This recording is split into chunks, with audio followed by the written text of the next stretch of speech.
Well, good Thursday evening, everybody. Welcome in studio here. Chad Rosema, as Sugar mentioned, flying solo down here tonight. Sugar fills in up there. I believe we've got Doug McPherson upstairs to call the action tomorrow.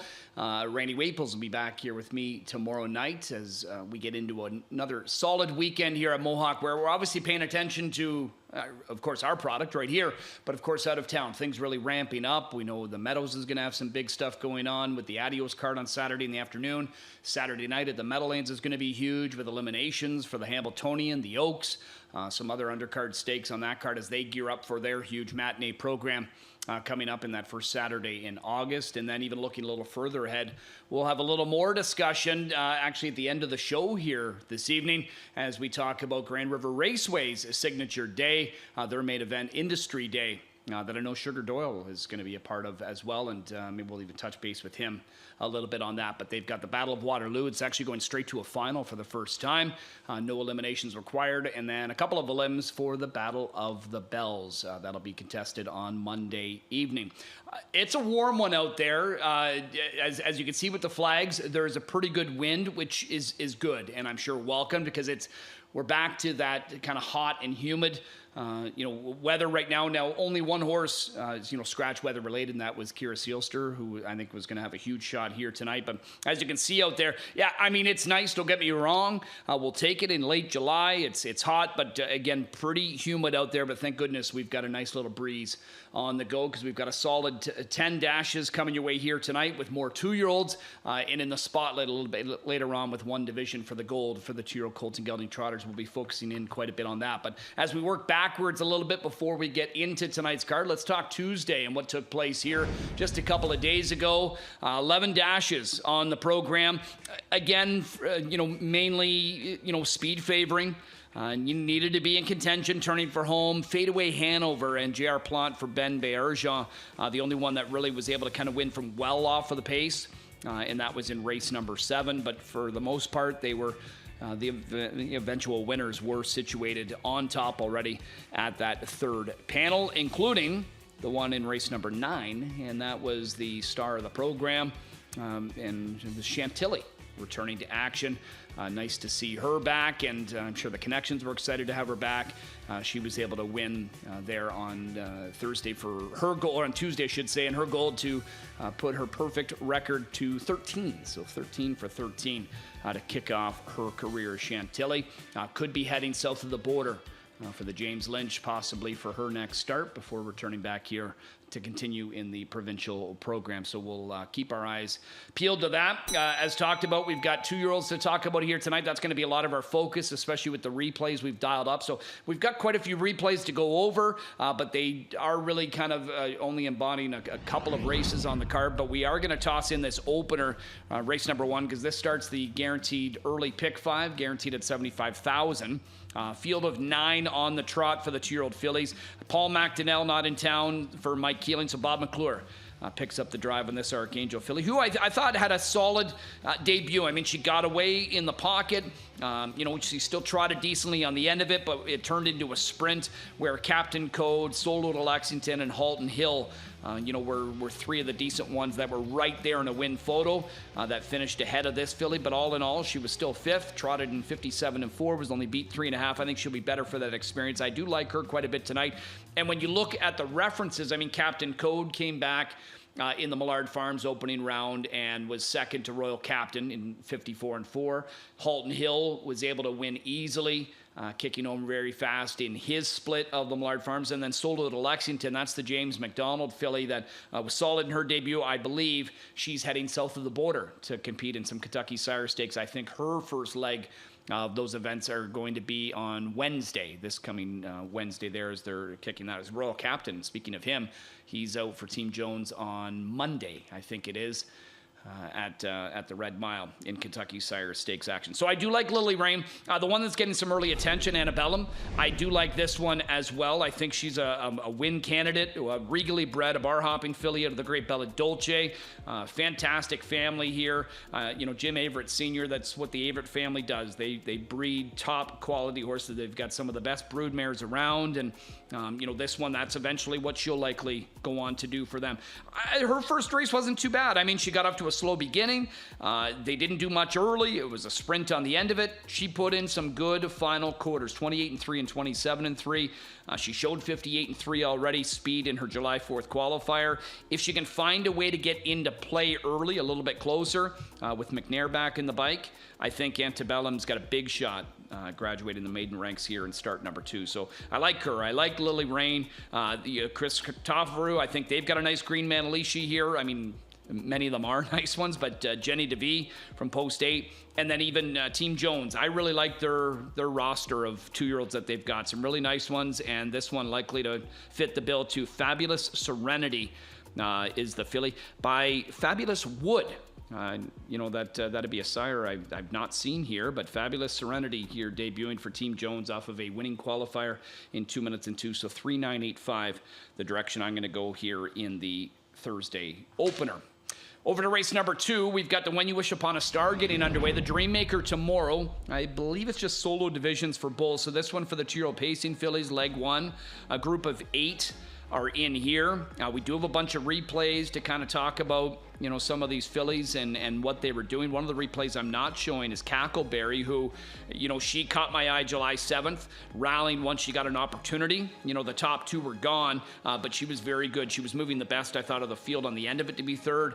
And then John Rallis, if I'm not mistaken, he ended up going to her on top in the next outing, and she ended up sprinting home in 26-4 to win in the grassroots in 1:53.4. So that's Cackleberry in there, but we do want to look at a couple others. I'm liking Twinbee Fierce in this spot, and I think Twinbee Fierce could double up. I just like the progression of this Captain Treacherous filly.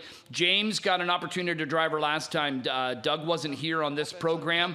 He left out of there with her in 27-4. Jody moved early with Brian's Halo. That's who's turning for home on the lead. Brian's Halo ends up being 2nd. She kicks home well too. Another good effort from that daughter of Always Be Mickey. But Twinbee Fierce, once she gets to the outside, able to call her this one with a 26-4 final quarter kicker. But when you just look at how she's progressed for Team McNair, it's just what you want to see. I mean, 2-3, 58, 55-4, 54-2. I think she'll just kind of keep going. Captain Treacherous out of a Dragon Again, sister to Big Jim. Some very good lineage here for Twinbee Fierce, a sister to some very strong performers as well. I do like that one. Now, next door, Adina Hanover. Also a Captain Treacherous filly out of Anderosa Hanover. This one a full sister to Allywag Hanover. Just got a perfect steer by McClure in the debut, and it was really win-win for the Connections because she was able to get a nice trip, didn't have to really do much work. She just gets called on to pace home here, which she responds well in 27-1. And I mean, she only had to go 57-3 to do it. That was slower than her qualifier coming into the event. She had won her recent qualifier in 56-1, and then here only had to go 57-3. Certainly wasn't stressed. I mean, Bob drove her like he knew he was getting up. Adina Hanover, nice effort from her. Now, one that we want to have a look at here is Jay. Now, we're going to show a bunch of this just to kind of play it out because what the line doesn't show, and that's because she didn't actually make a break, but she gets pretty rough.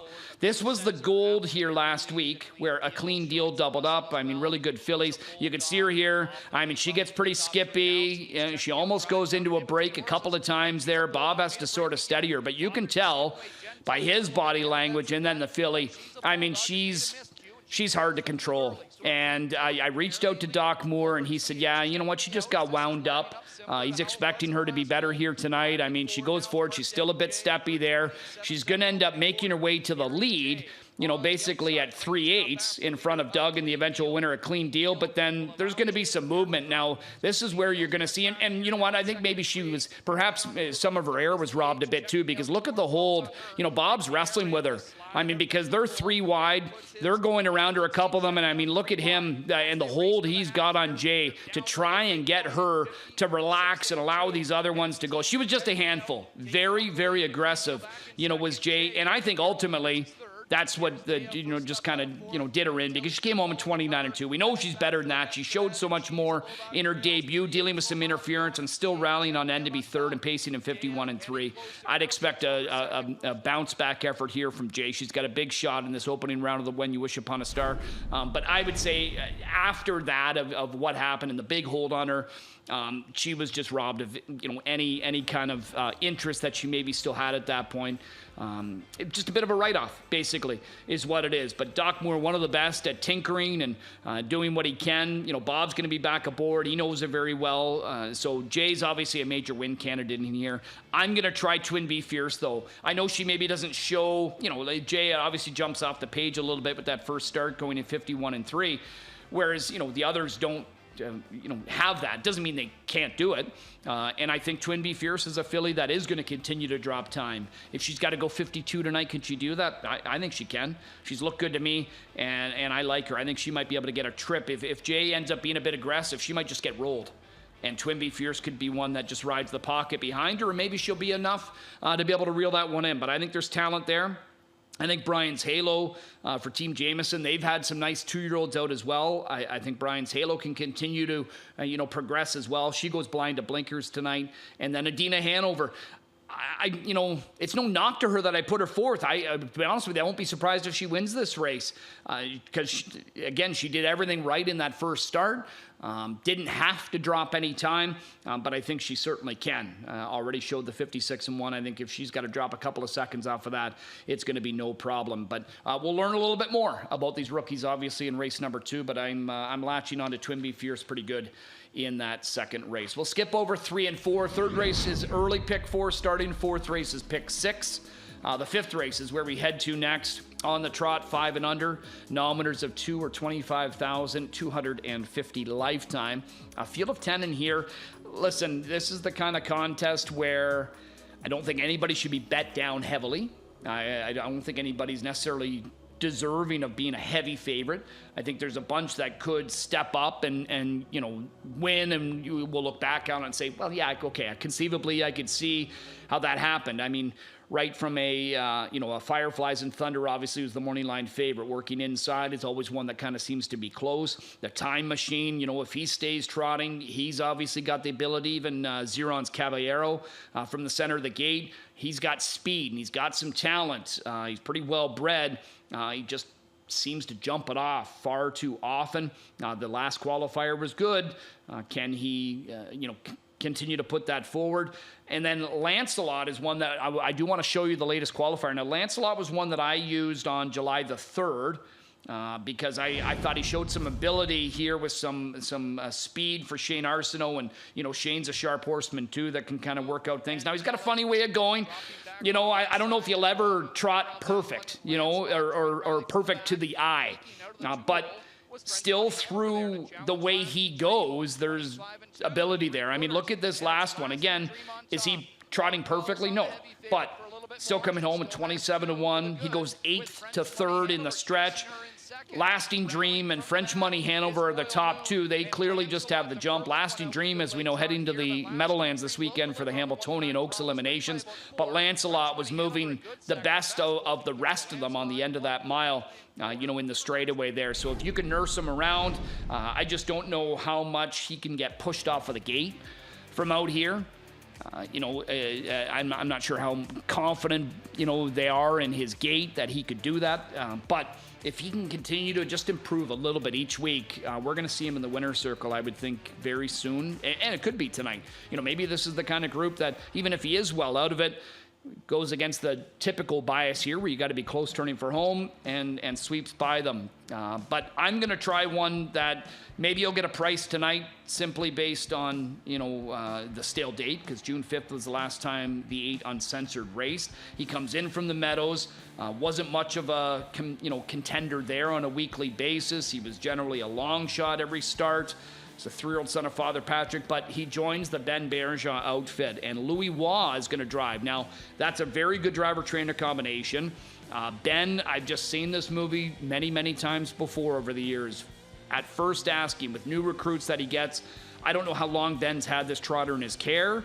I'd love to hear that he's had him already for a couple of weeks and been able to kind of get him on his training program and maybe tinker with him here and there. But Ben, one of the best things he can do, that he does with his trotters is he can generate speed. He just seems to get more speed out of trotters than others can. And Uncensored is one he's going to have to find more. But maybe tonight, change of scenery, change of trainers, change of driver, maybe it all just kind of lines for him in a group where it's tough to fall in love with anybody in race number 5.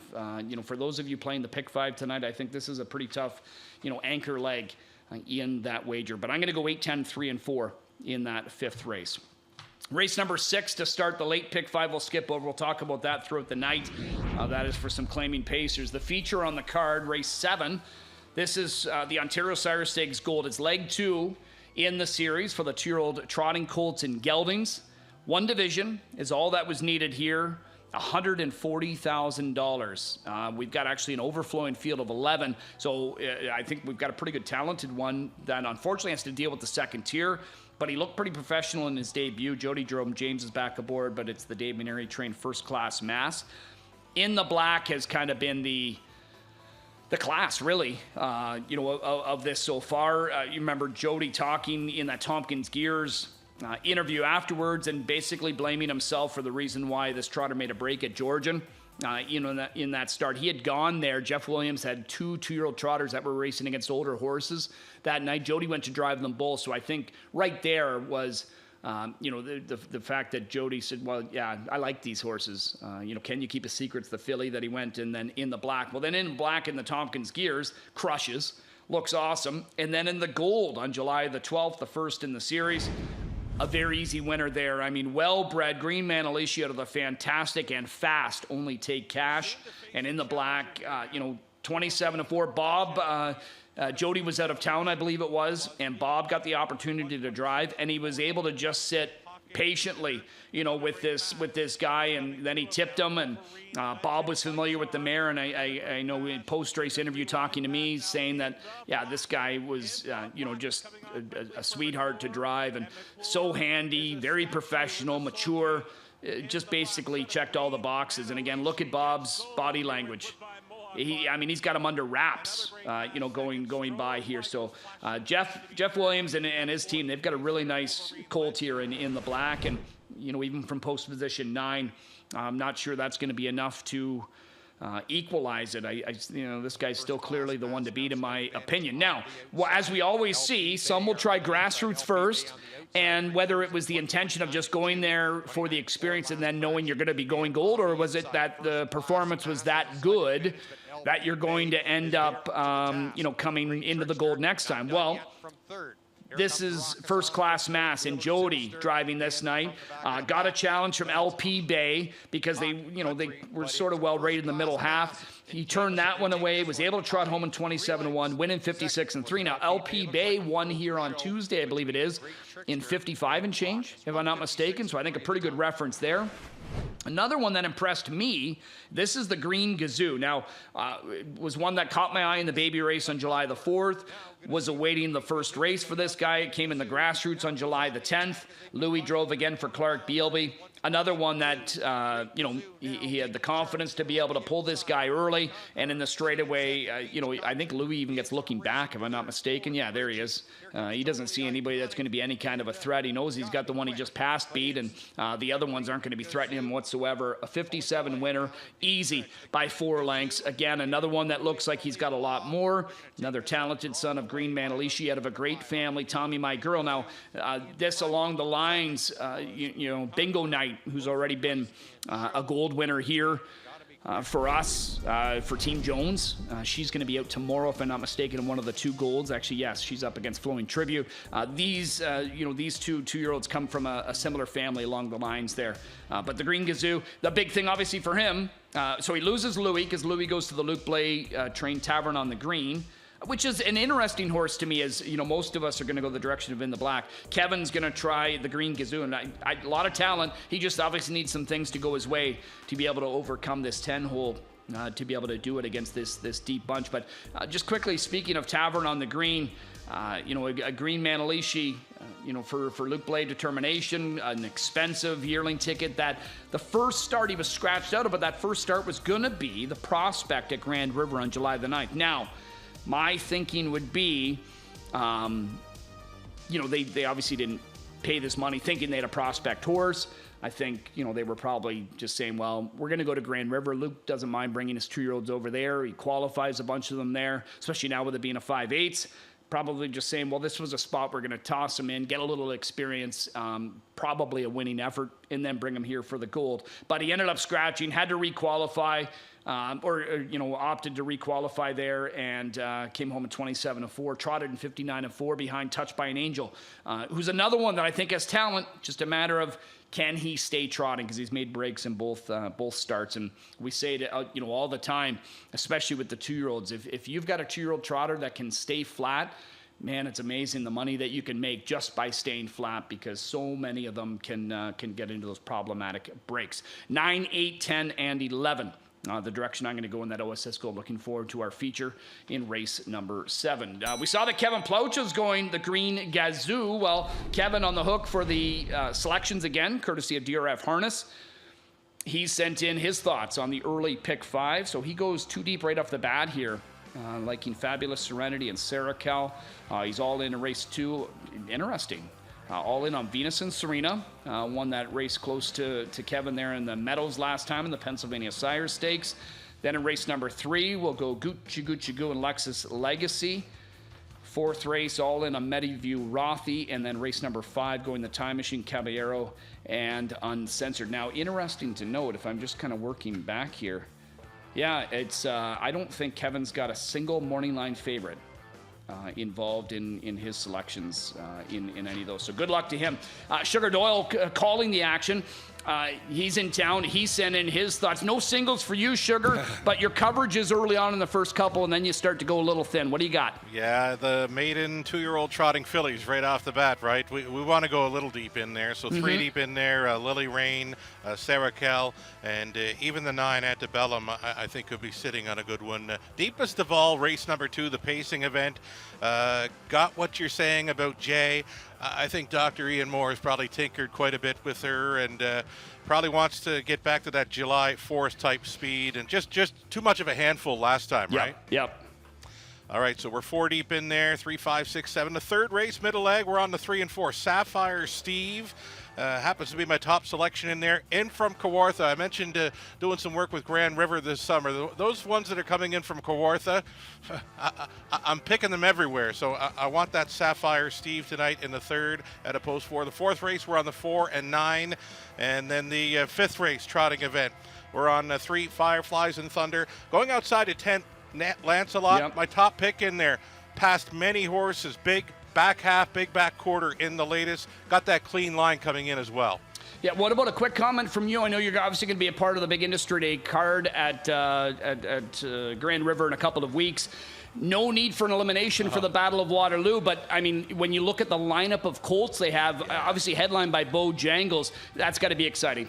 Very exciting. I mean, they go 8 wide. All 8 are going to be on gate. To see Bojangles in person again, just a really nice colt. I mean, I believe he still might be the fastest in North America this season.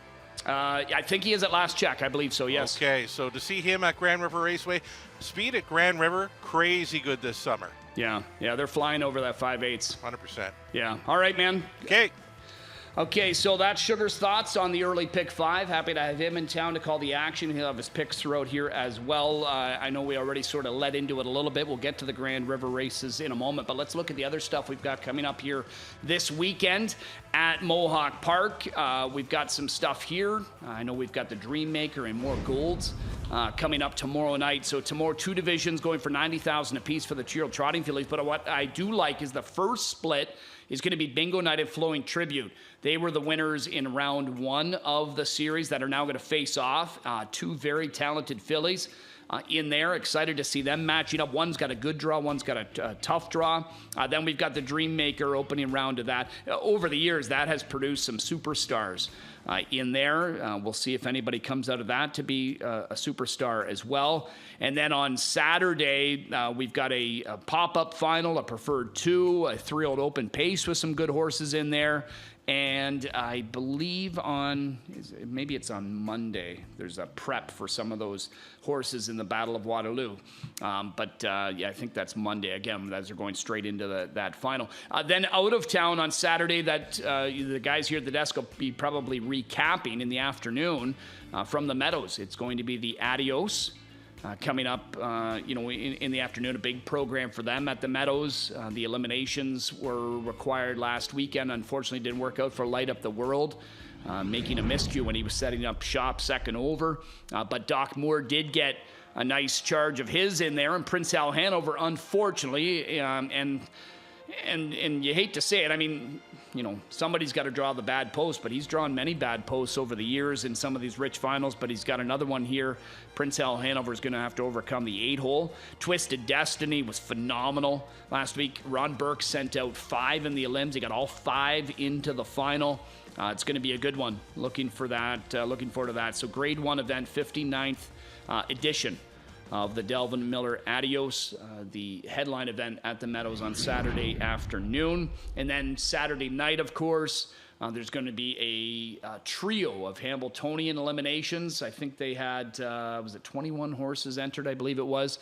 And then is it just a pair for the Hambletonian Oaks? Well, whatever it is, they've got a bunch of eliminations. Looking forward to that. We've got some locals. I know Louis and James are going to be south of the border with some driving commitments there as well as they try to get their horses qualified for the rich events. They've got Miss Versatility in there and some other undercard stakes. So great looking card all setting up for their huge first Saturday in August program, which I believe is August the 2nd. Then August the 4th is going to be Industry Day at Grand River. I grew up in Elmira, still live there, but this was such a big day. You always looked forward to it. Even when I was the raceway manager at Grand River a couple of seasons ago, it was so much fun getting set for that day. But we've got eliminations for the Battle of the Bells were required. So 2 of them. So I would think they're probably going to go to top 4 finishers and then 1 5th place finisher. I would think the way it goes in here. But Dea, very talented filly there for Jack Darling, is in there. TH Check Me Out's been awesome as well. Talbot Kristen in that spot. So some very good fillies in the first elimination. That's race 2 on Monday night. Race 4, the other one, Jen Tilley for Team Burke. Very nice looking filly. She got a nice trip here. The other night was 3rd though, into the wind in the stretch. Bet's a Bet has already shown some ability, romantic beauty, bred to the 9s. Some good looking fillies in there. And then as far as the Battle of Waterloo, for the first time ever, no eliminations required, so you're going straight to the final. And a couple of interesting things about this. Well, first off, you don't have maybe the sample size of how they're going to handle that track, so that makes the handicapping a little trickier, we'll say. But we do have some superstar power in when you think of Bojangles. I mean, Borderline Mobby, I know it wasn't his best night the other night, but he's shown the ability. Dax Sealster, no wait list, a speedy horse. Until the Cows Come Home, this is going to be an open draw. Nobody's going to be secured of any kind of a spot on the gate 1 to 5 because they won their elimination or anything like that. So it's going to be an open draw. So there's going to be a couple of tricky posts. But all 8 are going to be on the gate. But till the Cows Come Home, I mean, he's had to overcome some very tough draws here already, and he's overcome it to be second, if I'm not mistaken, in each of the last 2 golds for Team Jameson. A lot of talent there, but Bojangles, at least early on, based on what we saw, it's just a small sample size, and things can change in a hurry. For one way or the other, and obviously in about a month's time when some of the Grand Circuit starts ramping up, especially right here, and you see horses from the States coming here to meet up with the talent that we've got, then you start to see kind of the cream rise to the top, right? In there, but Bojangles, at least early on, has just looked spectacular. So looking forward to that. So Monday night eliminations for the Bells. A prep for some of those horses, I believe, is I think it's Monday night here in the finale, if I'm not mistaken, or maybe that's Saturday. But anyway, it's coming up here at Mohawk Park.